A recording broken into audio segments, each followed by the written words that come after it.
gente vê, a gente ouve, a gente quer. Mas será que a gente sabe como é? Quem vê de longe pode não gostar, não entender e até censurar. Quem tá de perto diz que apenas é cultura, crença, tradição e fé.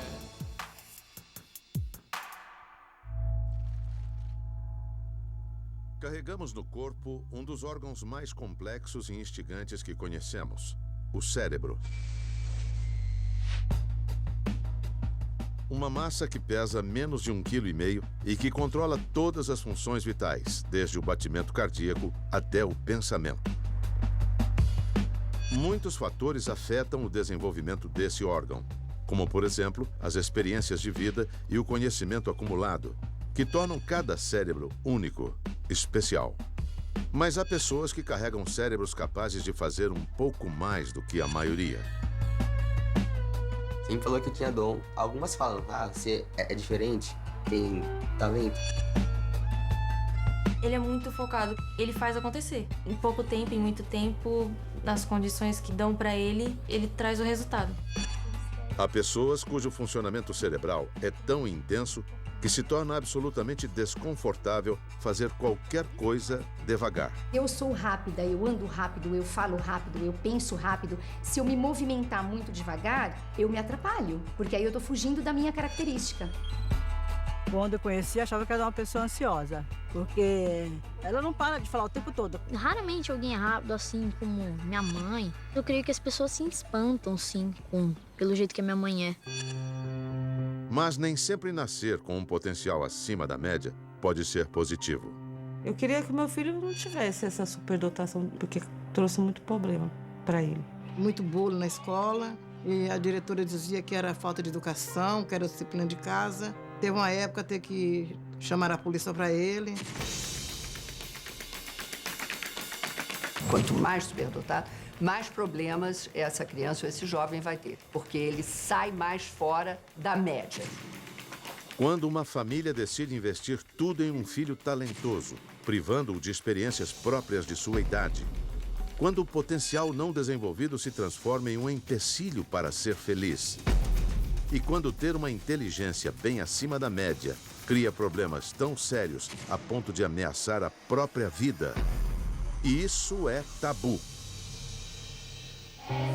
A energia para O que você considera uma pessoa superdotada é quando essa habilidade está muito acima do que é estabelecido para os seus pares, para a sua mesma faixa etária, e associado a isso um poder de manipular esse conhecimento de maneira criativa, com liderança, com imaginação. Isso de uma maneira geral. Guarulhos, São Paulo.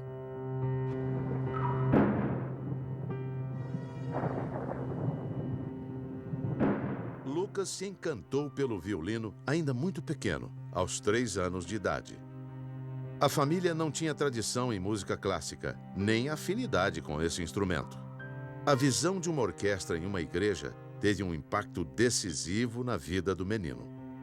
Quando ele viu os músicos tocando o violino, a alegria dele era como se o violino tinha que fazer parte da vida dele, tinha que fazer parte. Karina, irmã de Lucas, então com 5 anos, demonstrou o mesmo interesse que o menino. Tem muito talento, mas não a mesma facilidade. Eles queriam pegar nos instrumentos, a gente percebia que as pessoas estavam tocando o instrumento, eles queriam pegar nesse momento. Às vezes até atrapalhava, aquela coisa chata e tal, mas eles queriam sempre estar no meio. A ideia de tocar o instrumento não saía da cabeça de Lucas. Ele passou a pedir, insistentemente, que o pai e a mãe dessem um violino para ele. Ele estava pedindo para aprender e a gente observando primeiro se era isso. Aí foi quando ele pegou, a gente estava tomando um café, ele pegou um biscoito, a faca e fechou os olhos e fingiu que estava tocando. Fingiu que era um violinista. Aí a gente falou, não, é sério, vamos comprar o violino e fazer ele aprender. O que os pais não esperavam é que o menino aprendesse tão rápido. Todo dia ele chegava e mostrava o que ele tinha aprendido, sozinho. Só que eu vi que ele estava desenvolvendo muito rápido. Logo, em poucos dias, já estava tocando atiripau no gato, assim, de ouvido. Só de ouvir, ele começava a ouvir no rádio e transportar aquele pro instrumento sem ter leitura musical, sem saber ler, sem nada. Muito rápido. Zona Norte de São Paulo. Quase todas as lembranças da infância de Conceição vêm carregadas de um sentimento: a incompreensão. Sempre foi acelerada, falava sem parar, fazia tudo rápido. Eu era muito precoce. Eu aprendi a ler com 3 anos, a ler e a escrever. E eu percebia que eu era diferente das outras crianças. E era tida pela família como muito inteligente. Só isso, né? Apesar das facilidades que apresentava, sua vida escolar não deixou boas lembranças.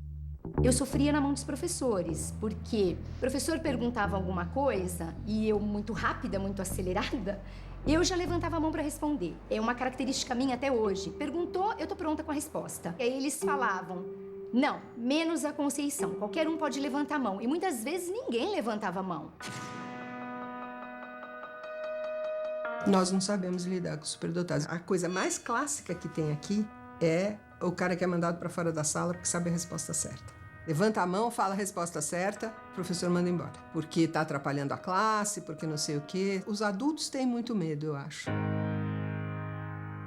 Eu me sentia boicotada, eu era literalmente boicotada. É muito sofrido na escola, não é fácil. Zona Sul de São Paulo. 2 irmãos albinos que vivem na periferia da cidade. Um deles tem um atestado que comprova sua alta habilidade. O Carlos, ele gosta muito de construção, construir, alguma coisa que mexe com a mente dele, né? Sobre o irmão mais novo, Luiz, há apenas uma suspeita. Mas somente o mais velho, Carlos Eduardo, portador confirmado de altas habilidades, não se encaixou direito na escola. Sofreu bullying inúmeras vezes. Mãe, os meninos me chamavam de lesma branca no corredor. Ah, fulano me chamou de chocolate branco. Ah, sou leite. Não liga não, Carlos. É porque você é bonito, você é diferente, porque você é bonito. Ele ficava triste, muito triste. Até hoje ele fala: por que essas pessoas ficam zoando comigo? As provocações das outras crianças deixaram marcas, mas talvez não tão fortes quanto o desconforto que sentia na escola. Ninguém sabia lidar com ele. Ninguém entendia o que se passava com aquele menino. Toda vez que ele ia, era uma briga. Eu tinha que ir buscar. E quando eu cheguei lá, ele estava lá se jogando. E aí tinha que trazer, passava 3 dias, depois no outro dia tinha que ir. A professora notou um comportamento diferente dele em sala de aula, né? Ele era mais agitado do que as outras crianças. Não queria fazer as atividades propostas pela professora. E eles queriam forçar ele a fazer, e aí ele começava a ficar irritado. E com isso ele respondia com agressividade. Agitado, mal educado, violento. Para alguns pais e professores, todos esses adjetivos cabiam em uma criança tão pequena. Nós que moramos na periferia, nós conhecemos assim todo mundo, né? Na escola nós sabemos que estuda gente boa e gente ruim. Que nem um pai de uma aluna pegou e falou assim, no dia da reunião: eu já falei com a minha filha, a hora que esse moleque mexer com ela, não é pra falar nada. Pega uma cadeira e bate na cabeça. E deixa o resto eu resolvo lá fora. O diretor da época, atento ao que via, levantou a hipótese de Carlos ser um superdotado. E sugeriu que a mãe levasse o menino para uma associação que pudesse atestar se ele tinha ou não altas habilidades, através de uma série de avaliações pedagógicas em todas as áreas da inteligência. Havia uma enorme fila de espera e Carlos demorou 1 ano e meio para ser atendido. Enquanto isso, o corpo docente da escola cobrava uma atitude da família. A gente não percebia a superdotação dele. A gente não enxergava isso como um aluno superdotado, que tinha habilidades diferentes em relação, um potencial maior que os outros alunos. A gente achava que era a questão de acomodação, de adequação, mas mais ligada ao comportamento. Aí então já começou a cobrança da escola que eu deveria estar passando ele no psiquiatra, psicólogo, que ele deveria estar tomando uma medicação para ficar menos agitado. E aí que começou a história dele. Aí fomos encaminhados para um hospital aqui em São Paulo, passou pela equipe da psiquiatria infantil, constatou que ele era hiperativo, tinha um transtorno de comportamento, fizeram alguns exames, alguns testes, já entrou com a medicação na época. Ele tinha 5 anos.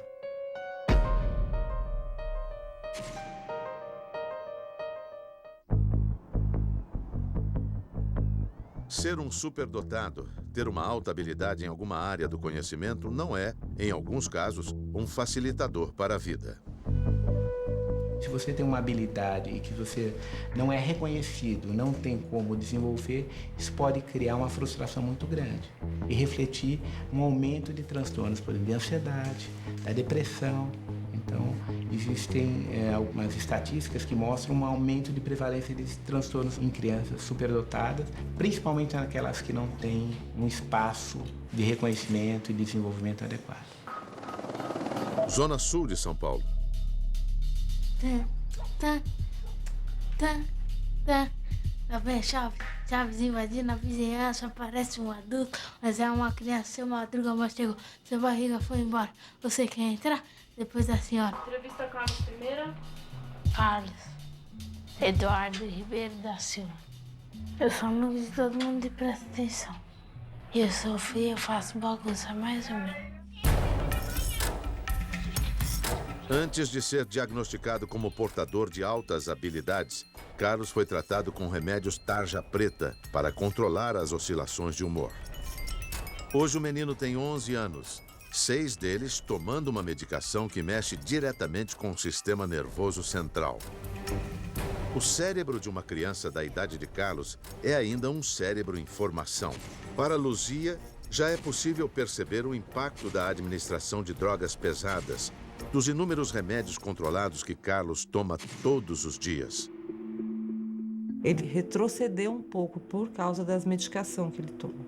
Ele está mais tranquilo, mas, no entanto, eu acho ele meio assim lento para fazer as coisas. Ele era agitado antes, mas ele era mais ativo, mais ágil, né?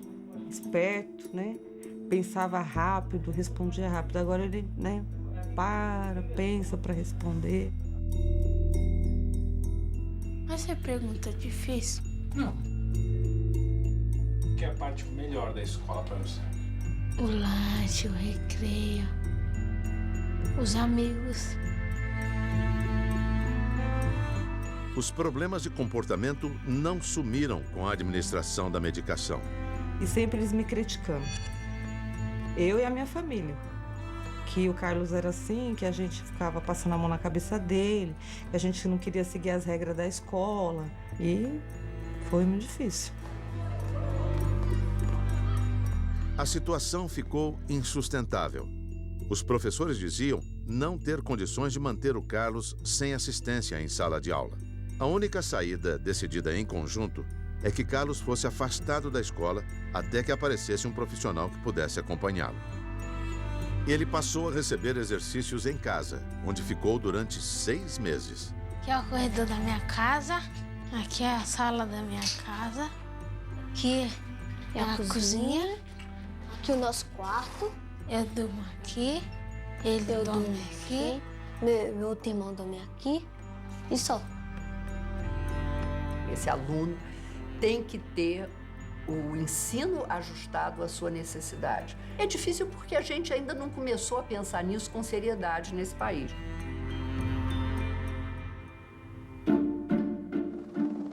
Guarulhos, São Paulo.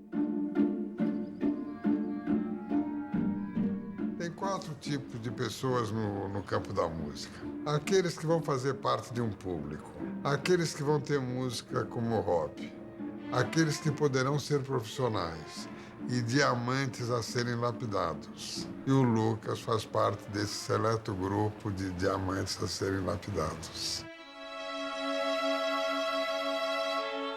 O potencial de Lucas começou a ser trabalhado ainda muito cedo. Fez 3 anos de aula de violino com um professor de sua cidade. Mas chegou uma hora em que ele não tinha mais o que oferecer ao menino.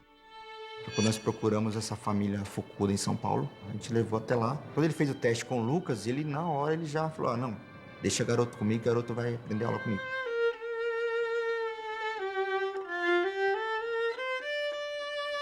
Sabemos hoje que tem períodos que são mais facilitatórios para a expressão das potencialidades. Quanto mais precoce, mais ela vai expressar na sua plenitude. uma habilidade cognitiva, uma superdotação.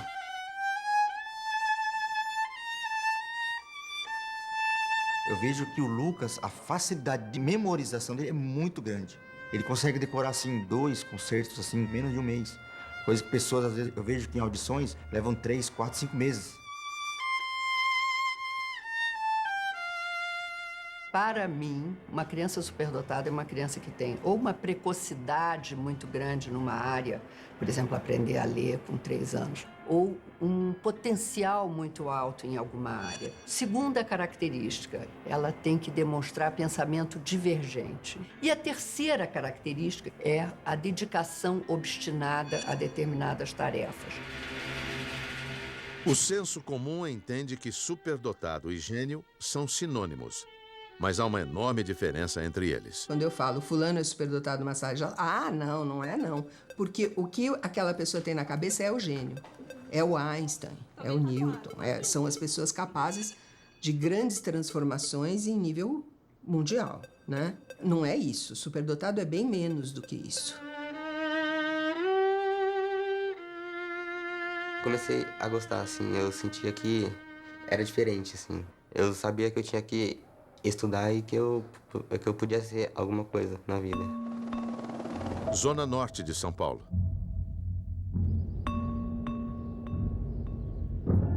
Eu assumo que sou uma adulta autohabilidosa, muito frustrada. Eu poderia ter sido aproveitada em todas as minhas altas habilidades. Eu não tive uma oportunidade sequer. Eu comecei a trabalhar muito cedo, né? Eu acho que eu falo muito? Não, eu tenho certeza que eu falo muito. Ai, tô me sentindo tão famosa. Aproveita. Aproveitar, né? Vocês são a primeira? Muito provavelmente eu seja autohabilidosa num elevado grau até na parte artística, porque na parte de desenho, de pinturas, de trabalhos manuais, eu me destaco muito. A parte matemática, né, esse raciocínio lógico muito rápido, então eu sei que eu sou uma autohabilidosa na parte cognitiva também. Lembrando que o cognitivo, muitas pessoas acreditam que você avalia um autohabilidoso através do seu teste de QI. É uma farsa. Alguns pesquisadores duvidam da eficácia do teste de QI para determinar uma superdotação. Mas se ele não pode ser o único indicativo, o que legitimaria um autohabilidoso? Você tem medidas objetivas, que a gente chama neuropsicológicas, de teste como o teste de QI, testes de flexibilidade mental, testes de comportamento metacognitivo, quer dizer, como a criança se apodera e tem consciência das suas habilidades. Então você tem uma somatória de testes, de escalas, de questionários e de avaliações, tanto objetivas quanto qualitativas, para chegar num diagnóstico que é múltiplo e muitas vezes complexo. Não é tão rápido, muitas vezes, não é só a aplicação de um teste de QI. A Associação Paulista para Altas Habilidades, Superdotação, só aplica testes em crianças até 12 anos. Conceição tem certeza que é superdotada, apesar de não ter sido submetida à avaliação. Eu acho que ela está muito além em pensamento, em ações, na frente de todo mundo. Acho ela uma inteligência muito grande. Às vezes eu fico pensando, não, será que é um dom? Minha mãe sempre foi muito inteligente, mas ela não foi aproveitada. Não desenvolver não adianta nada. Conceição sente na pele a consequência de ser uma autohabilidosa não desenvolvida. Para ela, mais do que ajudá-la, o dom se tornou um obstáculo em sua vida.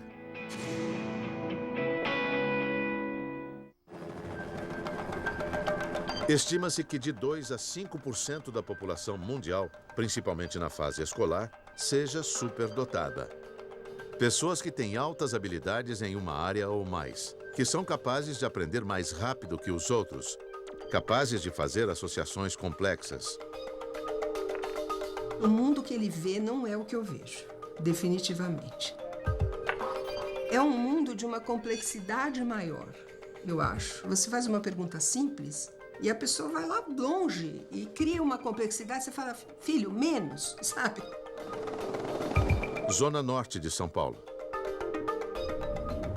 Eu pensei que fosse ter dificuldade de trabalhar na rua o tempo todo e eu gostei, me adaptei muito bem. Conceição passou a vida achando que foi injustiçada. que nunca foi compreendida. Começou a trabalhar aos 14 anos. Apesar de sentir que tinha potencial, sua carreira nunca decolou como gostaria. O hábito de falar muito lhe rendeu na infância o apelido de Vitrolinha. Pelo relato dos colegas, ela imagina que possa ter prejudicado sua vida profissional. Puxa vida, todo mundo fica me mandando tomar algum remédio para sossegar o facho, né? Para falar menos, mas eu adoro falar. Que horror as pessoas pedindo para eu falar menos. Bom dia, meninas. Hoje, Conceição parece ter encontrado uma chefia que a aceita. É representante comercial do ramo farmacêutico. Pela primeira vez, se sente respeitada. A pessoa vai e se destaca muito bem se ela estiver numa empresa muito séria, muito idônea, com líderes competentes. Hoje, felizmente, eu trabalho numa empresa assim, mas eu já tive muitos problemas em empresas anteriores. Após trabalhar 4 anos na área de recursos humanos, surgiu uma oportunidade de ser promovida a gerente. Ela tinha certeza que o cargo seria dela. Mas o que se passou foi um dos maiores tombos de sua vida. Infelizmente, eu fui desligada um mês antes. Chegou uma pessoa, amiga do dono da empresa, e disse na minha cara: eu vou te mandar embora porque você sabe muito mais do que eu. Você acha que eu vou ter você na minha retaguarda? Ela falou na minha cara.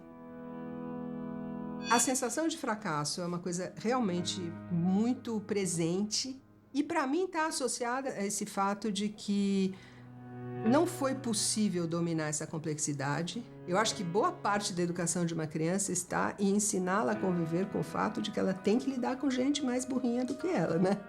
O resto da vida. Aí tenho medo, tenho horror a gente burra também. Ui, tenho medo de ficar perto de gente burra. Vai que pegue.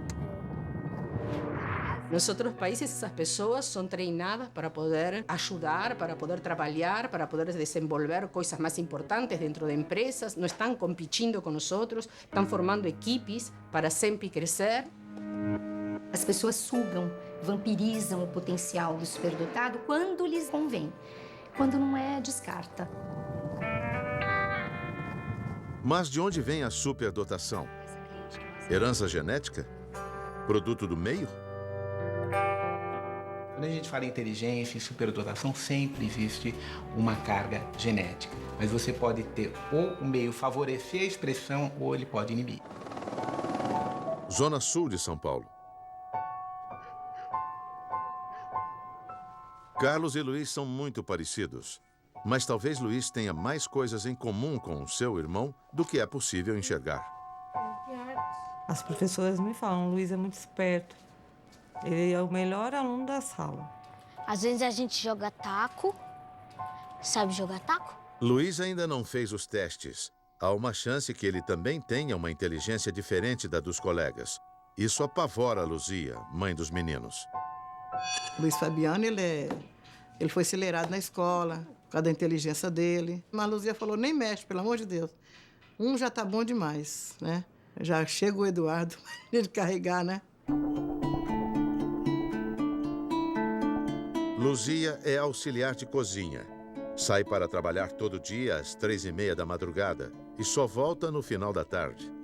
O pai dos meninos é segurança particular e deixa a casa todos os dias às 11 da manhã e volta meia-noite.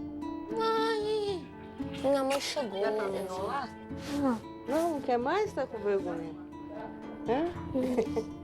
A minha preocupação é o Carlos. Eu estou trabalhando, mas eu estou pensando nele.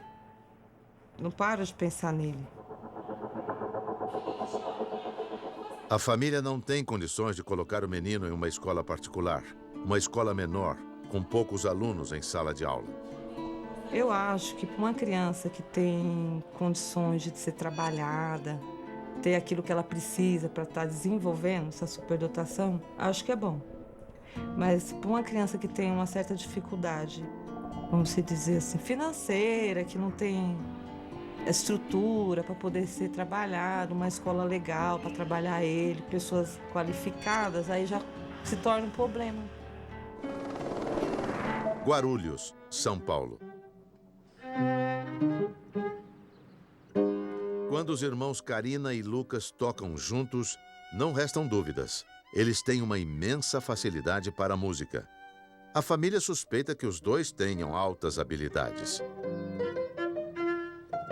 A Karina foi uma criança que ela se desenvolveu muito rápido na parte emocional, na parte de responsabilidade. A gente percebe que o QI dela é muito elevado.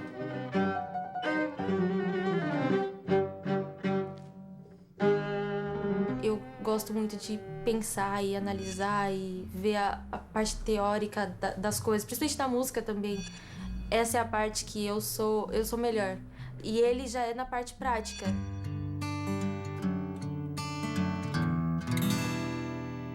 Acho que eu sou mais virado pro violino mesmo. Porque na escola eu sou bom, assim, não sou bom, mas eu sou na média. O superdotado é uma pessoa que tem um desenvolvimento assincrônico. Quer dizer, ele é uma pessoa normal que é muito boa em alguma coisa. Essa assincronia, para mim, é o que define a superdotação. Uma pessoa que tem alguma coisa que foi um pouco mais para frente das outras coisas dela mesma e em relação aos colegas. Um dom não se segura sozinho. É preciso estimular, incentivar a criança a desenvolver sua potencialidade ao máximo. Mas uma das fontes de sofrimento dessas crianças é a enorme cobrança que recai sobre elas. Uma pressão que, em alguns casos, pode se tornar insuportável.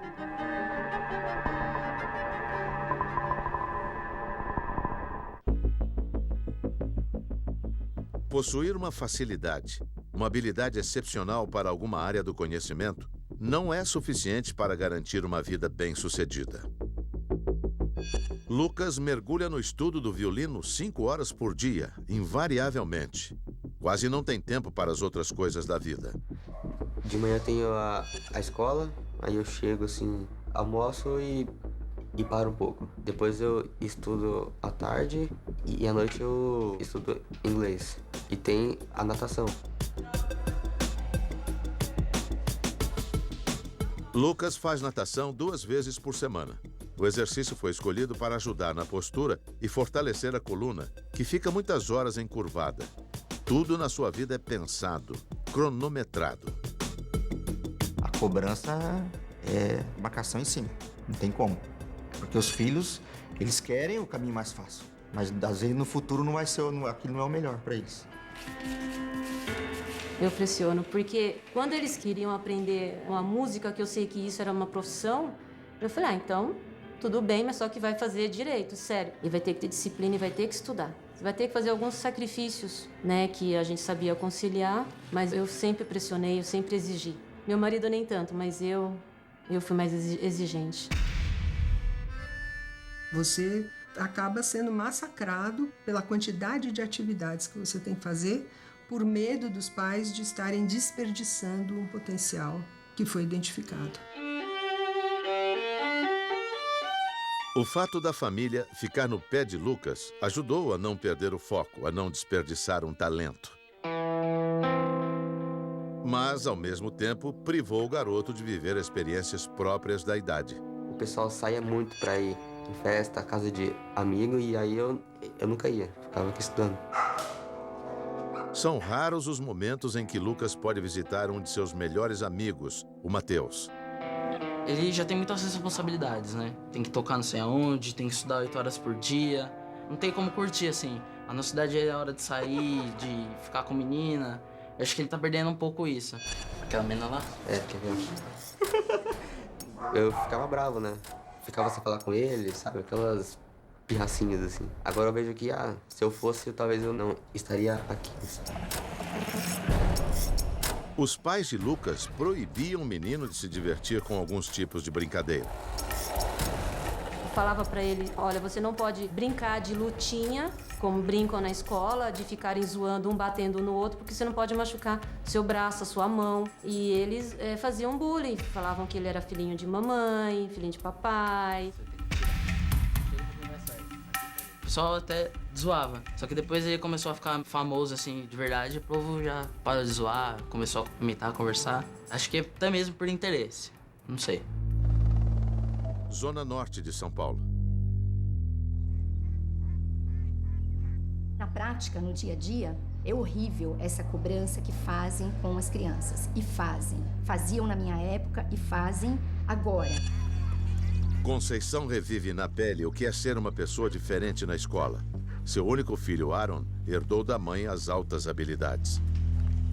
Eu cheguei pra minha mãe e falei, mãe, eu já sei tudo, mãe. A professora até reclamou comigo que eu não fiz a lição de casa. A diretora, um dia, ela pegou minha agenda e escreveu, o aluno não traz os cadernos, traz com S e acento. A diretora da escola.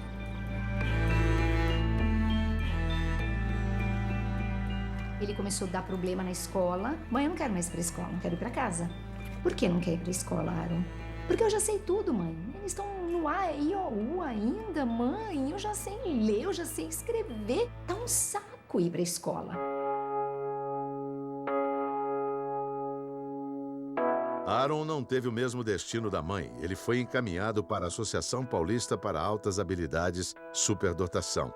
Meu filho foi avaliado depois de 3 anos de sofrimento, tá? Descobriu-se que, tirando a linha corporal, ele tem altas habilidades em todas as inteligências múltiplas, incluindo classificação máxima na avaliação pedagógica.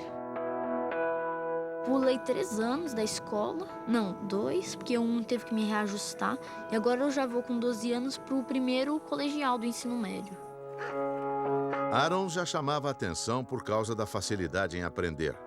Quando deixou o cabelo crescer muito, ficou ainda mais diferente dos outros meninos. Tem 1,15 m de cabelo já. Eu tava até pensando em cortar, mas agora com essa turma me enchendo o saco, agora que eu não corto mesmo. Eles vão ter que me aturar assim mesmo. Se meu filho não tivesse sido avaliado, identificado como alto habilidoso, o que teria acontecido com meu filho? Zona Sul de São Paulo. Poucas dores são mais intensas do que a possibilidade de perder um filho. Mais difícil ainda quando esse filho tenta tirar a própria vida. 102 adolescentes entre 10 e 14 anos cometem suicídio por ano no Brasil. Entre os principais fatores de risco está a depressão. Luzia esteve perto dessa dor 5 vezes. Teve uma época que ele começou a tomar um remédio que ele ficou mais agressivo do que ele era. Tentou até o suicídio. Ele queria se jogar da janela várias vezes. Ia desesperada, minha mãe.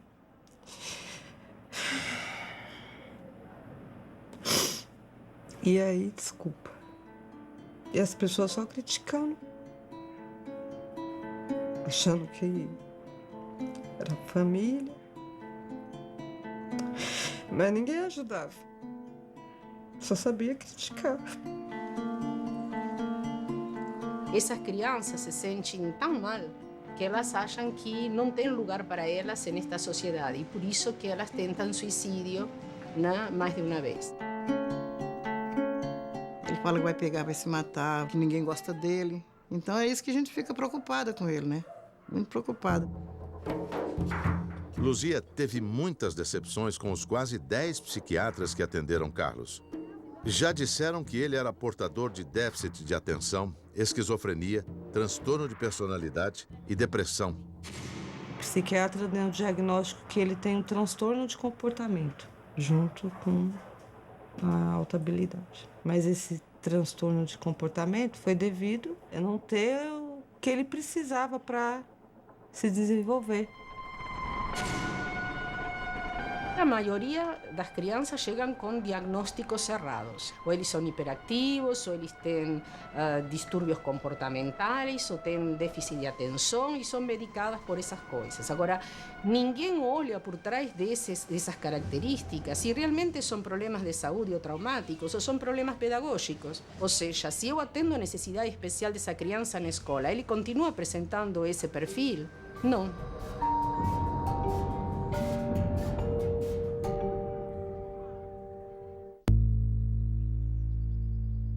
Carlos vai até a Associação Paulista para Altas Habilidades Superdotação uma vez por semana. Vai fazer 6 anos que ele está lá.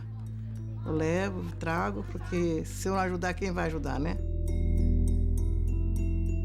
Na escola, vários professores dele me perguntam até hoje, mas eu não vejo nenhuma habilidade no Carlos. E aí eu falo, mas eu posso falar o que para vocês? Vocês não sabem trabalhar com ele, vocês nunca vão ver. para os pais, realmente vai ser uma batalha encontrar uma escola que acolha essa criança, que faça uma flexibilização de currículo, que reconheça que ela tem um desenvolvimento assincrônico, ou seja, algumas partes ou algumas características dela se desenvolveram mais rapidamente do que outras.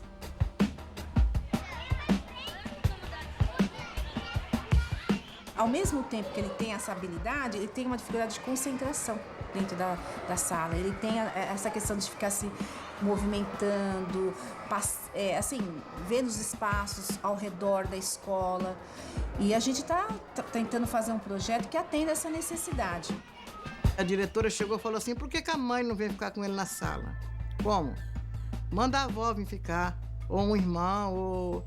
Chegou a pedir até com o pai, pro pai ficar. O pai falou, tem que trabalhar. Carlos só poderia voltar para a escola se alguém o acompanhasse. O CEPAI, Centro de Ensino e Pesquisa Aplicada à Educação, que trabalha junto com a escola, nomeou um estagiário de pedagogia. Meu nome é Leandro Ribeiro Torres. Minha profissão atualmente, sou padeiro. A pedagogia entrou na minha vida, minha esposa é pedagoga. E ela me incentivou a estudar, fazer faculdade. Leandro está no 3º semestre do curso de pedagogia. Ainda não tem bagagem teórica suficiente para compreender a complexidade do caso de Carlos. A presença dele ao lado do menino dá segurança para a mãe. Ajuda a escola a mantê-lo longe de problemas com as outras crianças. Mas não atende às necessidades de um portador de altas habilidades. Os dois se conhecem há poucos dias, mas ele já percebeu que está diante de uma criança diferente. A professora passou de raiz quadrada, né? Aí, sabe, no último exercício, tinha uma pegadinha difícil, né? Raiz de 625. Aí eu falei pro Carlos, né? Ô, Carlos, vamos aí achar o número? Quando eu vi assim, ó, incrível, né? Ele bateu o olho e falou 25. Aí eu pensei, ó, tem alguma coisa aí, né? Nessa caixinha aí. Zona Norte de São Paulo. Conceição é voluntária na única associação que atende os superdotados em São Paulo. Há outras associações em cidades como Rio de Janeiro, Brasília e Curitiba. Seu testemunho é valioso para que se possa entender o que acontece com o autohabilidoso que não foi estimulado na infância. Mas não seria mais correto que o pedagogo realizasse o teste de coeficiência de inteligência? Isso é uma luta muito grande que a gente entende. Hoje eu estou engajada na luta em prol das altas habilidades por conta disso. Até porque eu descobri essa questão das altas habilidades, esse termo superdotação, através do meu filho, né? E, em troca, ela também recebe apoio para lidar com as suas próprias questões. Lamentavelmente, a vez dos adultos já foi. Então, o que a gente pode fazer é equilibrar, acalmar e tentar, na medida do possível, desenvolver e fazer com que todas essas experiências se reviertam em coisas positivas para os adolescentes e as crianças que estão passando por isso aí. Guarulhos, São Paulo. Lucas só conseguiu desenvolver o seu dom graças ao estímulo da família que pagou aulas particulares e ao seu próprio empenho. Hoje ele vai tocar com o João Carlos Martins, um dos maiores maestros brasileiros e também um dos apoiadores do garoto. Nunca na história do Brasil, na música clássica, uma pessoa com 12 anos de idade fez a estreia no Lincoln Center de Nova York. E o Lucas fez e arrasou. O maestro viu o garoto tocar pela primeira vez em um programa de televisão. Ficou tão encantado que deu a ele uma bolsa da Fundação Baquiana, criada em 2006 para apoiar talentos como o de Lucas. Talento é a famosa frase de Thomas Edison. É o resultado de 98% de transpiração e 2% de inspiração. Sem os 2%, nada acontece. Sem os 98% também nada acontece. E o Lucas tem essas duas qualidades. O da transpiração, a qualidade da transpiração e a qualidade da inspiração. Qual que é a qualidade da inspiração? É o dom de Deus. E o Lucas recebeu o dom de Deus.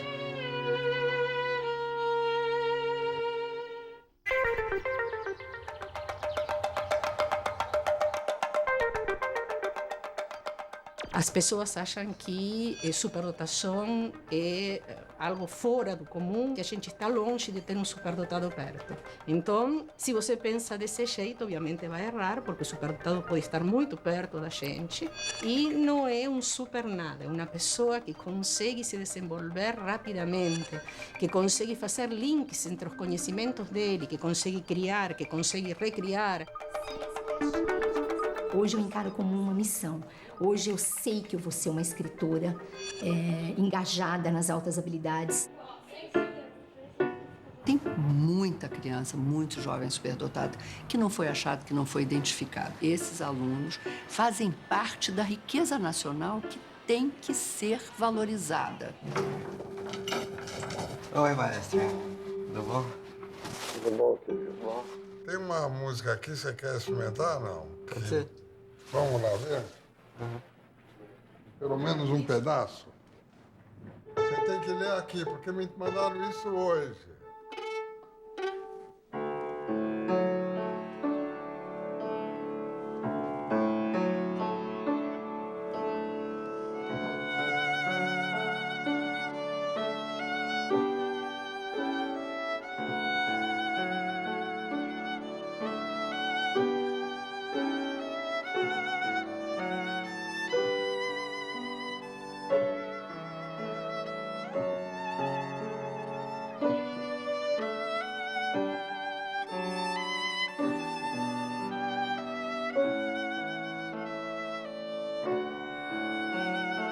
O Lucas é uma das pessoas que eu deposito uma das maiores esperanças como um dos maiores representantes no futuro da música clássica, levando a bandeira do Brasil para todos os países e todos os continentes, se Deus quiser.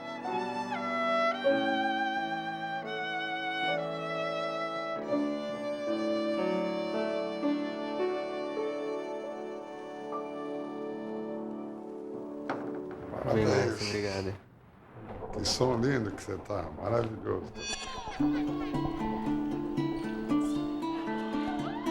Carlos voltou a frequentar a escola há 3 dias, sempre na companhia de Leandro, um estagiário de pedagogia que o ajuda a permanecer em sala de aula. O menino é um dos poucos alunos que não usa uniforme. O do ano passado já não serve mais e o desse ano ainda não foi distribuído. Tô contando com esse estagiário aí para ver se vai dar certo. Espero que dê. Estou lá para acompanhar o desenvolvimento do Carlos em sala de aula. Simplesmente isso. Eu acho, na minha opinião, que ele tá ali para evitar que as crianças provoquem ele. Algum atrito, ele tira o Carlos, vai dar uma volta na escola, incentiva ele um pouco a fazer a lição, entendeu? Para o Carlos entrar no ritmo da escola. No primeiro dia de aula ele falou para mim: mãe, tal pessoa olhou para mim e falou: oi, Carlos. Eu olhei para ela, mãe, e ela falou: ai, me dá um sorriso. E eu não sorri para ela, não. Ela não gosta de mim. Então ele sente que qual as pessoas que gostam dele. Ele sente, ele sabe. O que aconteceu, ele não esquece de nada. Pior, eu acho que já passou. Agora, o que tem por vir, não sei.